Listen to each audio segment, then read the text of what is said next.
বন্ধুরা, অনেকদিন কোথাও যাওয়া হয়নি বেড়াতে, তাই আজ তোমাদের দাদা বলল চলো কোথাও বেরিয়ে আসি। আমরা ঠিক করলাম তাহলে বাঁকুড়া যাওয়া যাক। তো সকাল সকাল 5টা নাগাদ আমরা স্নান করে রেডি হয়ে বেরিয়ে পড়লাম বাঁকুড়া যাওয়ার পথে। আমরা কোনো কিছু প্ল্যানিং না করেই বেরিয়ে পড়লাম।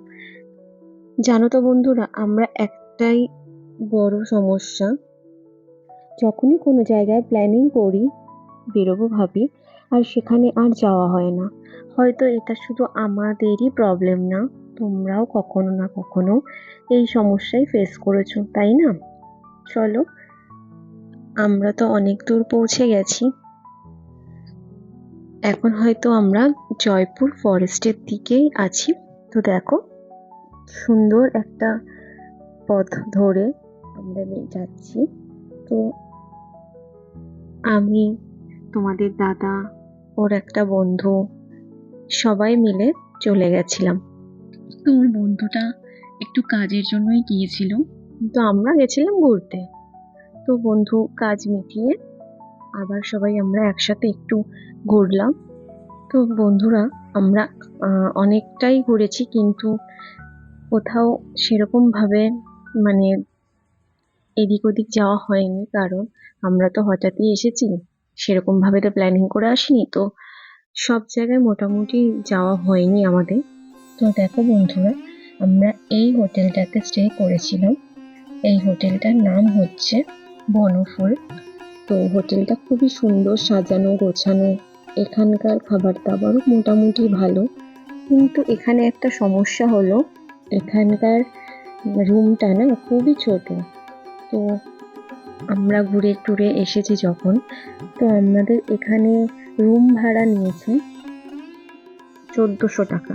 আমার তো মনে হলো হোটেল অনুযায়ী রুম ভাড়াটা একটু বেশি নিয়েছে। কেন, হোটেলের রুমটাও একদম ছোট, আর সেরকম আমার একটা পছন্দ হয়নি।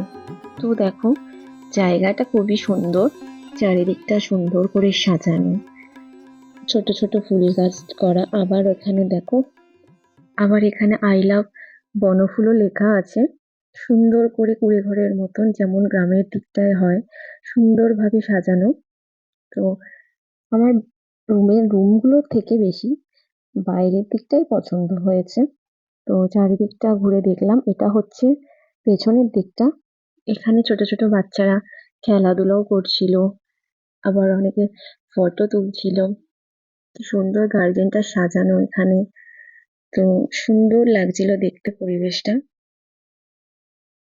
তোমরা দেখো, তোমাদেরও ভালো লাগবে।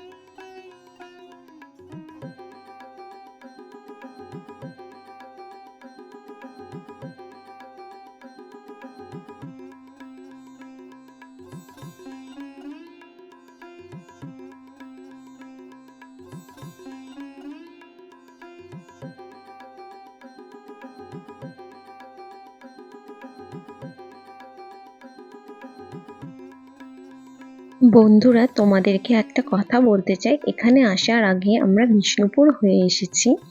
তো বিষ্ণুপুরের মেলা দেখতে হলে আমার সাথে থাকতে হবে। চলো, তোমাদেরকে বিষ্ণুপুরের মেলা দেখাই। তো এত সুন্দর মেলা বসেছিল, মানে আমি তো জাস্ট অবাক হয়ে গেছি যে এত সুন্দর সুন্দর মাটির জিনিস, মানে যেটাই দেখছি সেটাতেই লোভ লেগে যাচ্ছে যে আমি কি কিনবো আর কি কিনবো না। কিন্তু জানো তো, সেরকম ভাবে তো রেডি হয়ে যায়নি, আর ওখানকার জিনিসপত্রের ভীষণ দাম। মানে ছোট একটা যদি মূর্তিও নিই তাহলে 500 টাকার নিচে হচ্ছে না, এতটাই দাম। কিন্তু জিনিসপত্রগুলো দেখে ভীষণ লোভনীয় লাগছিল। আমার মনে হচ্ছিল আমি পুরোটাই নিয়ে বাড়ি চলে আসি। কিন্তু যেটুকুনি অল্প দুটো জিনিস কিনেছি, পরের ব্লগে তোমাদেরকে দেখাবো। তো দেখো, এই মন্দিরটাও কি সুন্দর। আরো মন্দির তোমরা দেখো, আমার তো ভীষণ পছন্দ হয়েছে, আমি আবার যাব। সেরকমভাবে আমি কিছু দেখতে পারিনি, সেরকমভাবে আমি ভিডিও ক্লিপস নিতে পারিনি, কারণ হচ্ছে আমার ফোনের ব্যাটারি ডাউন হয়ে গেছিলো।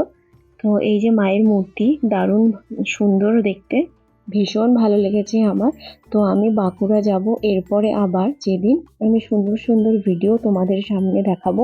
তো আমরা 8টা নাগাদ হোটেল ছেড়ে দিয়েছিলাম, তারপরে আমরা বাড়ির দিকে রওনা দিয়েছিলাম। তো আমার ভিডিও যদি তোমাদের ভালো লেগে থাকে তো প্লিজ আমাকে একটা লাইক, কমেন্ট আর একটা শেয়ার করে দিও, আর আমার চ্যানেলটা সাবস্ক্রাইব করে দিও। আর এরপরে আমি আরও অনেক জায়গায় যাব, তোমাদেরকে নতুন নতুন ব্লগ দেখাবো। তোমরা আমার পাশে থেকো, সাথে থেকো। টাটা, বাই বাই, সবাই ভালো থেকো।